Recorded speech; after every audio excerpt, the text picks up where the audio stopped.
Hey everyone, welcome to Adventures in Everyday Cooking, where every day can be an adventure in your kitchen.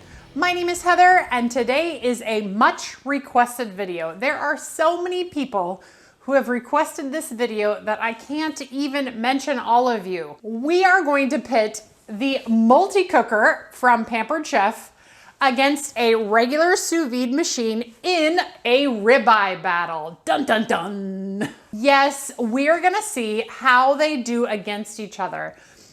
We've done a couple, side-by-side comparisons before, but we haven't done any meat yet, and that has been one of the biggest requests for this machine since it came out last year sometime. So what we're gonna do is we are gonna do a side-by-side comparison. We're gonna fill up the same water in the same time. We're gonna get them both started, and we're gonna just break down everything that we see between this machine and that machine.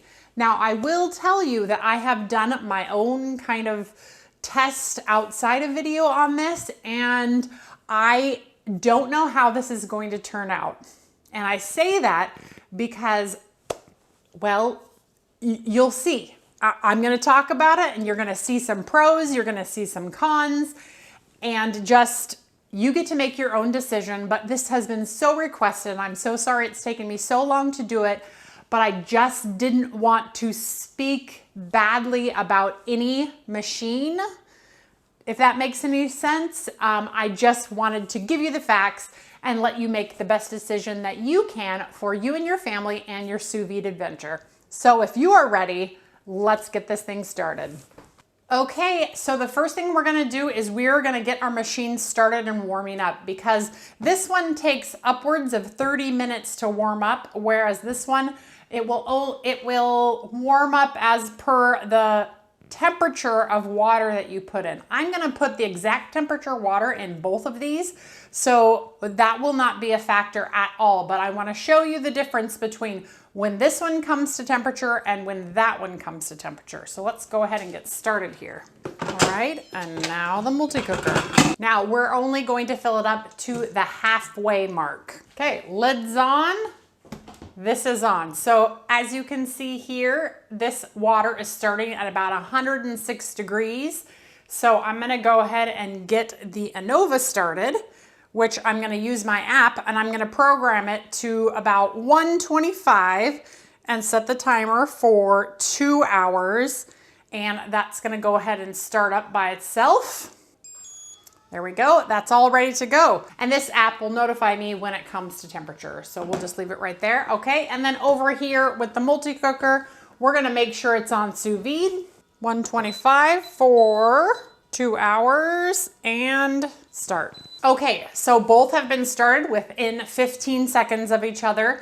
So we will know right away which one comes to temperature first, and it's going to be this one, because this one takes a temperature reading of the water and not the pot itself. So over here, this has a programmed function where it knows how long it takes to warm up to that 125.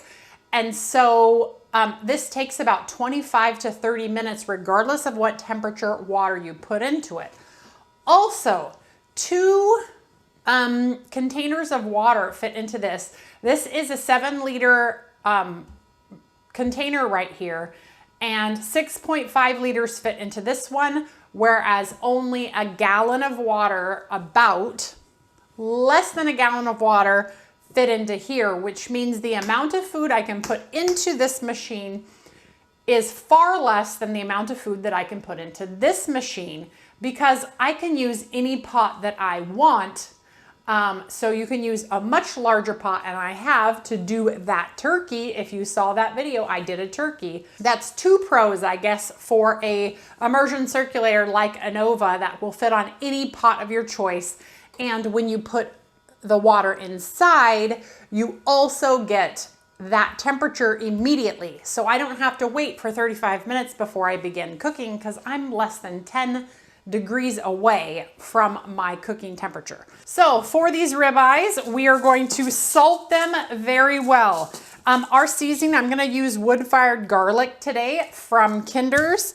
And our seasoning is actually, it does have some salt in it, but you always want to err on the side of some more salt, especially when you're talking about meat. So I always try to salt my meat first and then get my seasoning on after. Now, a pro for this machine and a con for this machine is the sound. This one makes absolutely no sound, whereas this one has that whirring noise and it might annoy some people, but that is a con for immersion circulator and a pro for a multi-cooker. Very quiet. Now, the other thing that it will do is it's going to beep at us in a little while once it starts to come to temperature, and that's a regular kind of like venting thing. But you'll see that you can, I'll show you that you can turn that off if that kind of starts to annoy you. So I'm just going to, okay, this one's already at temperature and it's been, what, 5 minutes? So that means that I'm ready to cook. So my 2 hours, technically if my meat was ready, my 2 hours could start now. Okay, so I'm just gonna rub in this rub. Okay, did you hear that kind of beeping noise? That's the beeping noise that I'm referring to that I can turn off, and I will show you how to turn that off once I get my hands washed again. That's just to warn you that it's venting in case you have something high pressure inside of it. Okay, there we go. Our meat is ready to go into the sous vide. All right, let's move this up and bring our vacuum sealer over. But before we do, let me show you how to turn off that beeping sound. So you're gonna wanna hold down this button until it beeps. Now you won't hear that sound anymore. First time I used this sous vide, I was actually in a hotel room. It was when we were moving, believe it or not. I did use the sous vide machine while I was moving. It was amazing. I made creme brulee in it, absolutely amazing. And that beeping noise was probably one of the most annoying things ever. And I had to Google how to turn it off because I'm like literally gonna go nuts. It beeping at me every 5 minutes. Let's go ahead and get some bags out. So I'm gonna go for about that. We'll seal it up. This is my second food saver machine. My first one I actually did an unboxing on, only because I'd never had a food saver machine before and I wanted to fumble through it with the rest of you. It was so much fun. I totally enjoyed doing that one. People are still getting a hoot out of that because I was absolutely unaware of anything. This is the 5500 series, I believe. I love this one because of it has 2 sealing strips. I have one up here for, anything I, vacuum seal, and then the one below where my bags come out so I don't have to kind of cross-contaminate between the two of them. I don't know that it matters, but I really enjoy this version of the machine. The only reason I switched from the other machine was because my handheld device had stopped working for some reason, and they were out of stock of the other one that I reviewed. So she gave me an upgrade. And I appreciate it so very much because I really like the tallness of this machine. I know it's not small like the other one, but I actually enjoy the tallness because then I can sit things on the counter like this and seal them without having them spill all over the place. All right, so let's go ahead and get our steak right inside. And you'll notice that I folded the bag over when I put the steak in, and that's because I want the cleanest seal possible. Because when you seal your meat inside of a vacuum sealer bag, if there is meat under where you're gonna seal it up, it actually doesn't seal very well. And I'm going to put the bag into that gray channel, and I'm gonna straighten it out, make sure there's no wrinkles, and then I'm just going to seal it up. All right, and that steak is ready to go into the water. I'm gonna go ahead and drop it right in, and then I'm gonna use my clip here. Now that is ready to go. Now, because I didn't have my food in the water yet, when it came to temperature, I'm gonna go ahead and reset my time. 1 hour and 59 minutes, there we go. Okay. we're all set. So let's go ahead and get the other one ready. All right, and there, that one is ready to go for this machine once it comes to temperature. Now with this other one, I'm gonna go ahead and get it sealed and into my freezer for the next time that we want to have ribeye. But if there's one already vacuum sealed in my freezer, I can get it out frozen and put it in my sous vide. And once it comes to temperature, it will cook just the same. It would kind of like defrost it. It's amazing. So I'm finishing it at the 125 so that we can get a medium rare in the end result after you kiss it on a frying pan for just a couple seconds to get that browning. So you would want to set your temperature as per like 10 degrees under what you normally like your steak. So for instance, if you like it medium rare, you would want to set it between 125 and 130 because 135 is medium rare. If you like it medium, that's 145-ish. So then you would set it at 135, 140, and then kiss it and have it done like that. So, and there we go. That steak, I'm gonna label it and I'm gonna get it into the freezer for later this month. Perfect. Okay, so we are still here waiting for this pot to come to temperature. It has been about 25 minutes since we started this pot. This pot is already 15 minutes into its cooking. That is a super bummer. However, because of the way that sous vide works, even though this one will be done 15 minutes before this one will, I can leave this one in the water for the extra 15 to 20 or however long it's gonna take minutes until I'm ready to sear it. And I'm gonna sear both steaks at the same time. I'm gonna flop them both down in the pan. We're gonna let them sear and then we're gonna turn them over and then we're gonna get them out and cut them and we're gonna see the results. So even though that's what's nice about sous vide is that you can kind of keep it in its water until you're ready to serve. Also, you'll notice on the pot here, there is a little dial that is kind of, it's a running dial and it started way up here and it's ran all the way around and it's clicking right now. It's like beeping at the very last little pip. And as soon as that is fully filled, that means that this pot will be ready to go. Oh, there we go. Okay, this pot has now come to temperature and let's check the time. It has taken a full 30 minutes to come to temperature. So what we are going to do is we're going to remove the lid and we are going to get our ribeye down inside. And to get it down there, I'm just going to nestle it right down inside there. Make sure it's down and then we're gonna get the lid replaced. All right, and now that the lid is replaced and the meat is inside, we're gonna click it once and there we go. Our timer is now started. So this will be done a full 21 minutes before this one, but when they're done, I'll be back to quickly kiss them or sear them off. And then we're gonna cut into we're gonna let them rest a second. And then we're going to cut into them and I'm gonna show you the results. All right, we'll be back. Okay, welcome back. Here is a true confession. It has been 3 hours instead of 2 because I wanted to check a feature of this pot that I actually didn't know. Now, after 2 hours, this pot began beeping and telling me that it was done. This also gave me a notification on my phone saying it was done. However, my heat has never stopped. I don't know what's going on in this pot, so I'm gonna check it with a thermometer. So first inside this one, before we turn it off, I'm going to get a reading on this. Right about 125, perfect. And then let's open up this pot that has been sitting here for an hour. Worries me a little bit because it says end up here. And the temperature in this pot is the same. So that is great information because I was very worried that this one had stopped heating the water and quite possibly it did quit heating the water, but there's no way for me to know because it says end, not keeping warm or anything like that. So I have a feeling that the water in there is still the same temperature because it was shut, but I'm not for sure how long it would keep it at that temperature. So let's go ahead and stop this now so we don't have that whir in our head anymore. And let's get our steaks out. So I'm gonna go ahead and leave it in the water only because I don't want to get water all over my counter.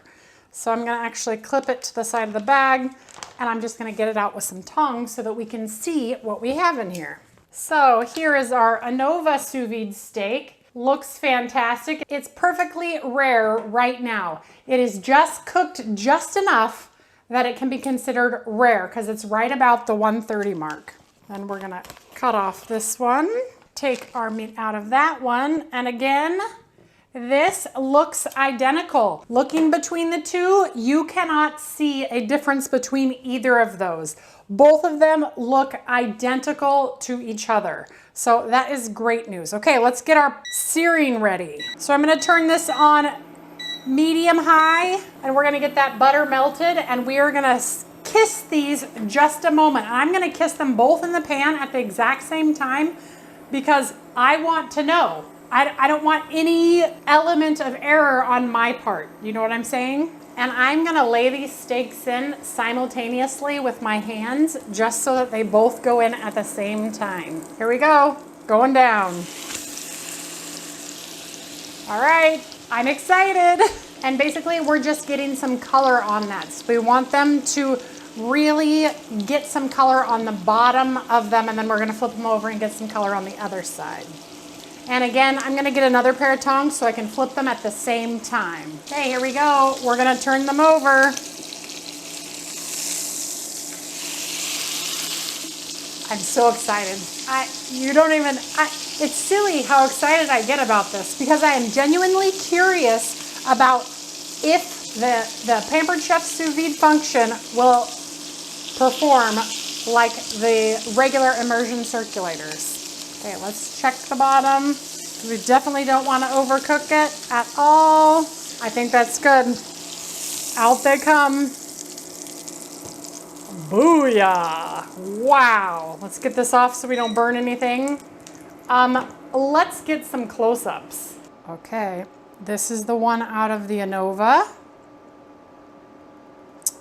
And this is the one out of the Pampered Chef multi-cooker. They really do not look any different from each other. Okay, I'm gonna let those rest for about 5 minutes before we cut into it. Meanwhile, I will go ahead and clean up this mess. Okay, you guys, we've hit the 5-minute mark and our steaks have rested, and now it is time to cut into them and see what we got. So I'm going to cut right down the middle of both of these, and we're gonna see the inside of both of them. Now remember, these were done exactly the same. So let's check out the first one. Oh, look at how beautiful. All the way through, we have a medium rare steak. Yes. Okay, let's go over here. Oh, look at that. Again, we have a beautiful medium rare steak. Look at that. So that means that this has done the same as this. The only thing that I will say is that I knew for a fact that this one was holding at this temperature where I didn't know, and I was kind of a little worried, which is why I let it go for the full hour, but it stayed at temperature. And this steak looks fantastic. So let's taste them. I mean, obviously they're gonna taste fantastic because they're both cooked in the sous vide, but let's go ahead and taste this one. Oh my gosh. You guys, having sous vide at home, and I have 2 of them, spoils me for eating out. This is the best ribeye I've ever eaten. Now I'm gonna go over here. It melts in your mouth. Sous vide ribeye is so good.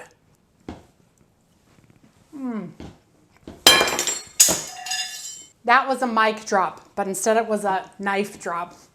You guys, ribeye in the sous vide is amazing. But let's conclude this video and talk about this or that. The only cons of this is that I had to wait 35 minutes for it to come to temperature, and I didn't know if it was actually holding at temperature or not. There was no way for me to know. I don't even know if it says so in the instructions or the info booklet of this machine. This one held it at temperature for as long as I wanted. This one, the size of it, like I can't do a turkey in this one. There's just no, you can't do it. Turkeys are bigger than that. However, this will do a very large pot of water in which to do a turkey, which I did, which I know is going to be linked in the info of this video. So the ability of this one supersedes this one only because you can put it in a much larger of a vessel and get a lot more meat inside of it. So if you were having a barbecue and wanted to do everybody's steaks to order, you would then put them in a huge pot, bring them to the rear, and then as people came in, you'd say, go get your steak out of the water, bring it to me, and then kiss it and you'll be good.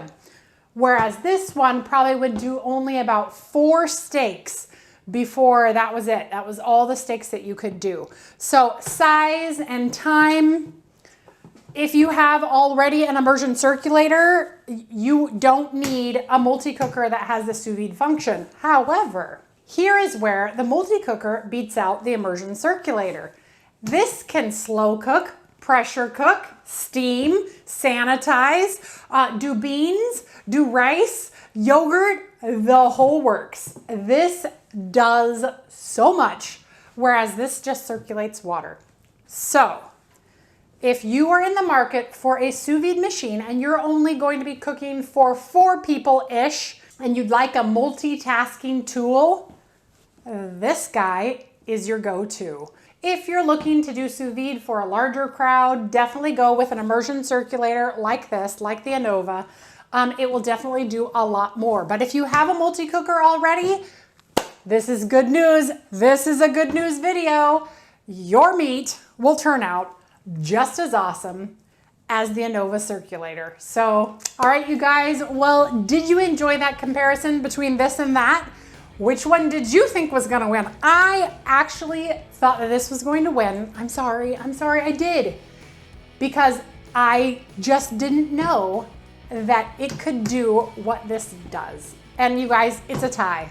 I will do both. I will use both.